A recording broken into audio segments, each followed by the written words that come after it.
Paz do Senhor, adolescentes, eu sou Valmirzinho e aguardo todos vocês nessa aula abençoada. Um abraço, vamos à aula.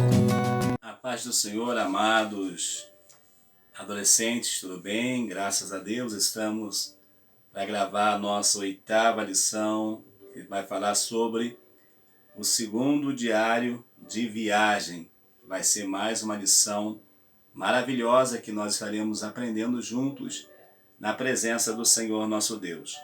A leitura bíblica está baseada em Atos capítulo 16, versos 19 a 34. E vai ser com certeza mais uma lição importantíssima que nós estaremos aprendendo juntos.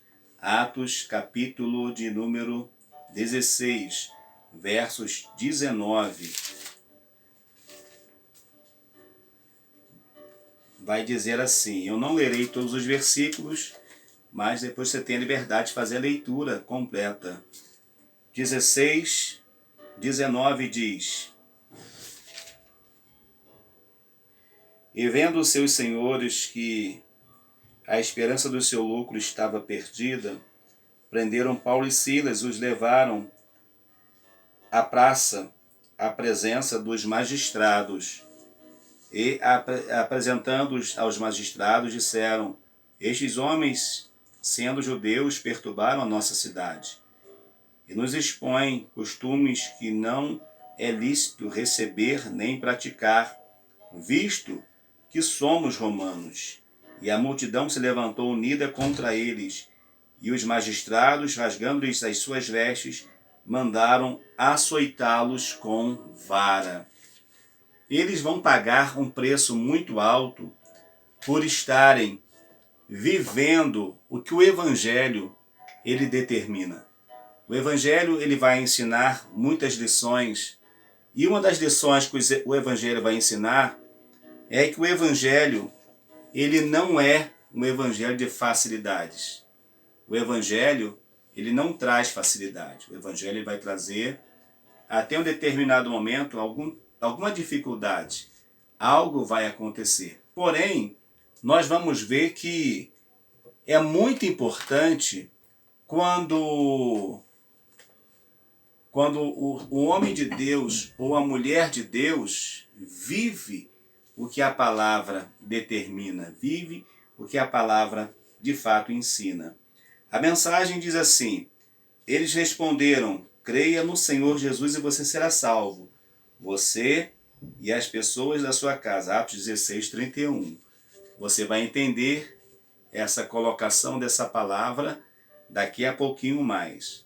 Quais são os objetivos que esta lição traz para nós? Primeiro, apresentar uma visão panorâmica das conexões que Paulo fez com diversas pessoas. Segundo, explicar o desenvolvimento da obra de Deus em Filipos, Tessalônica e Bereia, e conscientizar que o discípulo de Jesus deve manter sua fidelidade a Deus, mesmo enfrentando tribulações.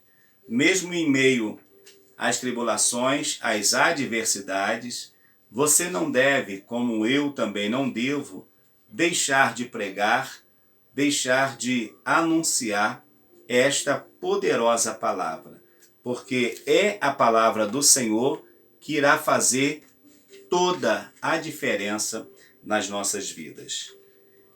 Vamos lá, vamos descobrir um pouquinho mais? Veremos os detalhes de algumas paradas de Paulo e a sua equipe na Europa. Muita coisa aconteceu, novos amigos, reencontros, conversões, batismos, libertação, prisão, terremoto, ensino das Escrituras. Os obstáculos e as perseguições não desanimaram o apóstolo, pelo contrário, ele manteve a conduta de oração, louvor e agradecimento. Essa postura perseverante contagiava as pessoas e os a seu redor. Vamos ver que isso foi algo que aconteceu até na vida do carcereiro, quando ele se vê diante de um fenômeno que foi um terremoto que aconteceu. E ele pensou que todos teriam fugido, todos os presos teriam ido embora, pelo contrário, estavam todos lá. Inclusive Paulo e Silas. Ninguém saiu de lá. Por quê? porque era na verdade Deus que estava no controle daquela situação. E nada sairia, nada fugiria do controle do Senhor nosso Deus. Hora de aprender. A segunda viagem missionária do apóstolo Paulo foi abençoada e produtiva, apesar dos contratempos e mudanças de planos que ocorreram pelo percurso. O que parecia um desvio se tornou um caminho de vitórias. Nesta lição, estudaremos as paradas nas quais o apóstolo dedicou mais tempo. Inclusive essa da prisão, ele teve que ficar lá um tempo a mais. Por quê? Porque algo de Deus, né? Algo de Deus aconteceu ali, algo extraordinário. Vamos lá. O encontro com novas pessoas. Um destaque importante desta segunda viagem são as pessoas que Paulo foi conhecendo ao longo do trajeto. Sempre quando nós viajamos, nós conhecemos novas pessoas, respiramos novos ares. E isso, até no contexto de um pregador, de um anunciador da palavra, de um pregador do evangelho, isso é muito gratificante, isso é muito importante, porque nós vamos ver a ação de Deus, nós vamos ver a manifestação de Deus, o quanto Deus ele pode operar, ele pode agir na vida das pessoas por nosso intermédio. Através das nossas ações, outras pessoas podem ser alcançadas também pela mensagem do evangelho. Ele tinha amor pelas almas e dedicava tempo às pessoas para que essas a conhecessem a Jesus. Algumas pessoas que ele encontrou já serviam a Deus nas grandes igrejas que haviam sido fundadas na primeira viagem. Outras se converteram com a sua pregação. Algumas acabariam se tornando líderes no futuro. Em Derbe e Listra, por exemplo, temos Paulo convidando o jovem Timóteo para a viagem, para estar viajando, fazer parte desta viagem missionária. E anos depois, Timóteo vai ser o quê? Um dos grandes líderes que a igreja vai ter após a partida de Paulo e dos demais apóstolos. Timóteo, como tantos outros que a Bíblia não cita os seus nomes, eles serão homens e mulheres maravilhosos e maravilhosas na pregação do Evangelho do nosso Senhor. Houve também a vendedora de púrpura Lídia, ela passou a crer em Jesus mediante o ensino do apóstolo. Ela ouviu à beira de um rio. Você lembra que eu falei na lição passada que sempre as comunidades se formavam à beira de rios? Não é à beira, na beirada, mas aonde existia água, existia rio, era ali que eles iam formar as comunidades. Então, se um lugar tinha um poço, não tinha melhor lugar para estar do que estar perto desse poço. Se tinha um rio, por que construir a quilômetro de distância se a água está perto? Então ela vai receber o Senhor Jesus em uma dessas pregações do apóstolo Paulo. Em Atenas, Paulo conheceu a Dionísio, que era membro da Câmara Municipal, e a sua esposa Damares. Eles e alguns outros creram no Evangelho e por meio de sua pregação. Em Corinto, Paulo morou na casa do casal Priscila e Áquila e trabalhou com eles. Então Paulo ele era uma pessoa que não era de um difícil relacionamento. Sabemos que tem pessoas que para a gente se relacionar é muito complicado, é muito difícil. Tem pessoas que não aceitam primeiro se relacionar, não querem se relacionar. Então é complicadíssimo, mas nós não podemos abrir mão de ter um bom relacionamento com as pessoas que estão à nossa volta. A parada em Filipos. Filipos era uma cidade importante do Império Romano. O trabalho missionário neste local foi muito abençoado, mas Paulo e sua equipe passaram por grandes dificuldades. Lucas nos conta que aos sábados Paulo e Silas iam para o lugar de oração. Porém, um certo dia, a caminho, uma jovem vidente começou a segui-los. Ela andando atrás deles, gritando: esses homens são servos do Deus Altíssimo e anunciam como vocês podem ser salvos. Era o diabo falando na boca daquela mulher uma verdade. Só que era para confundir. Imagine bem que se Paulo aceitasse aquilo ali, O que queria parecer? Então, essa vidente fala a verdade, por que não segui-la? Já que ela está dizendo que eles são servos de Deus Altíssimo e é uma verdade. Só o que Paulo entendia, que quem estava usando aquela mulher na verdade, quem estava usando a boca daquela mulher não era o Espírito de Deus, era um espírito maligno que estava usando. Então Paulo repreende e aquilo ali lhe custou um tempo na prisão. Ele foi para a prisão juntamente com Silas, mas a Bíblia vai dizer que perto da meia-noite eles estão cantando, um está orando enquanto o outro canta, um canta enquanto o outro ora, mas o sobrenatural vai acontecer. Um grande terremoto vai acontecer naquela prisão e eles serão milagrosamente libertos de todas as correntes, de todos os grilhões, porém não fugiram, porque não deviam nada. Só foge quem deve. Mas o interessante é que nem aqueles que deviam, que eram presos, também fugiram. Por quê? Porque foi algo de Deus. E não era para promover fuga de ninguém. Era para promover a salvação de mais alguém naquela prisão.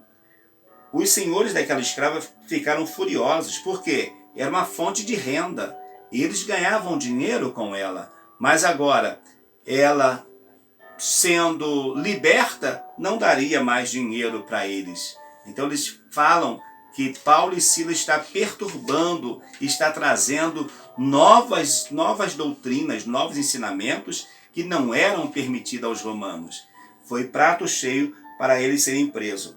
Na prisão, ao invés de reclamarem da injustiça que eles fizeram, Paulo e Silas oravam e cantavam. De repente, veio de noite um grande terremoto.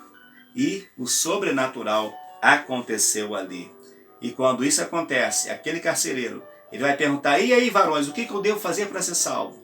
E eles vão dizer em uma só voz, crê no Senhor Jesus e será salvo tu e a tua casa. Primeiro vai ser salvo você, porque você está crendo. E depois nós vamos anunciar essa mensagem para a sua família, e a sua família também poderá ser salva mediante essa mensagem pregada. A parada em Tessalônica e Bereia.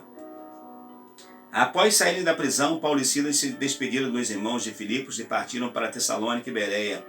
Quando estavam com os tessalonicenses, eles se dirigiram para a sinagoga como de costume. Paulo teve a oportunidade de pregar por alguns sábados consecutivos. Ele ensinava as Escrituras explicando que o Messias precisava sofrer, morrer e ressuscitar, e apontava que Jesus era o Messias aguardado, que cumpriria tudo o que a profecia anunciava. Lucas nos conta que Paulo e Silas conseguiram convencer disso algumas daquelas pessoas, as quais se juntaram a eles.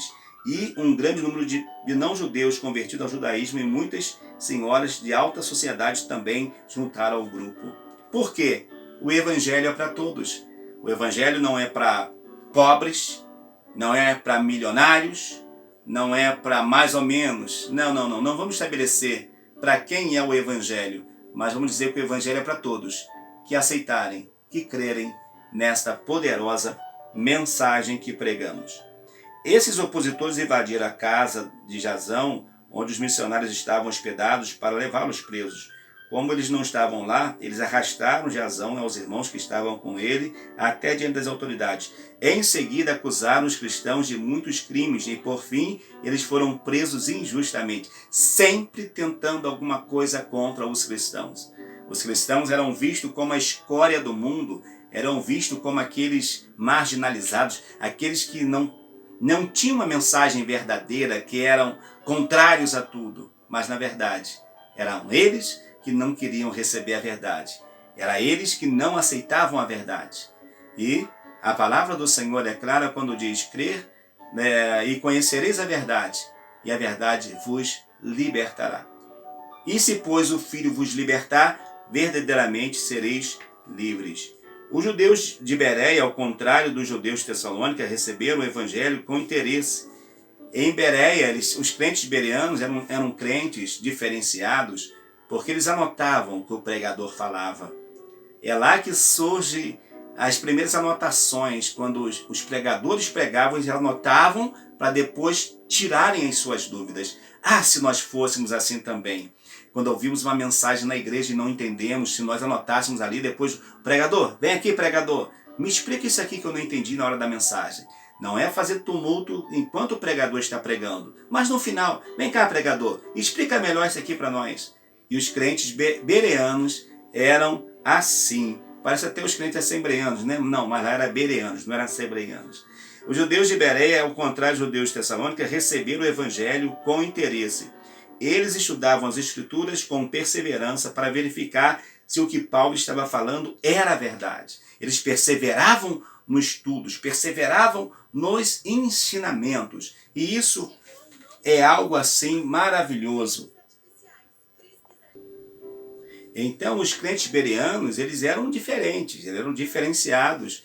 Recebiam a mensagem, ouviam a mensagem e tinham prazer de estar fazendo com precisão, com dedicação, o serviço do Senhor.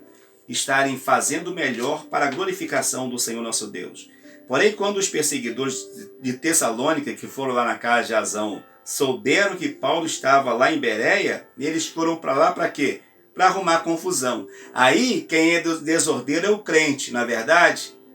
É Paulo que era o desordeiro? Não, eram esses homens que não queriam receber a mensagem que Paulo estava pregando.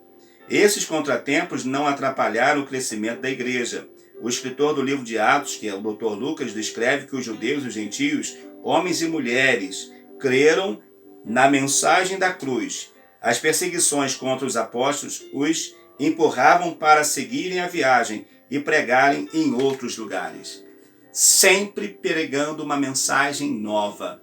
Sempre pregando uma mensagem nova no sentido de que uma mensagem de novidade para aquelas pessoas. Sempre tendo algo para falar de quem? Do nosso Senhor e Salvador Jesus Cristo. O centro, o cerne da nossa mensagem deve ser Cristo. Não pode ser o eu, não pode ser você. Não, o centro da mensagem deve ser Cristo. E se for Cristo, com certeza vai ser uma mensagem poderosíssima. Concluindo, com a pregação das Escrituras, o apóstolo Paulo via como as vidas das pessoas eram transformadas, da mesma maneira que aconteceu com ele após o encontro com Jesus. Você se lembra dele, né? Indo na estrada de Damasco, tem um encontro com Jesus, e aquele encontro com Jesus vai transformar a sua vida. E por isso ele não parava diante das dificuldades. Não havia obstáculo que atrapalhasse o propósito da pregação do Evangelho. Paulo foi um grande homem de Deus e deixou esse legado para nós também procedermos dessa forma. Que Deus te abençoe. Te aguardo na 9ª lição, que vai ser a 3ª viagem missionária de Paulo. Até lá!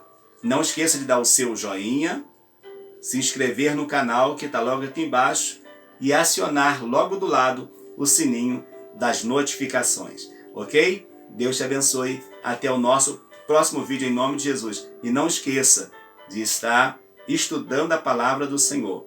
Do mesmo modo que o Senhor usava Paulo, Ele pode te usar também para esta grande obra, esta maravilhosa obra que é de pregação, de anunciação do Evangelho em nome de Jesus. Um forte abraço e até o nosso próximo vídeo, aula, em nome do Senhor. Deus te abençoe. Amém.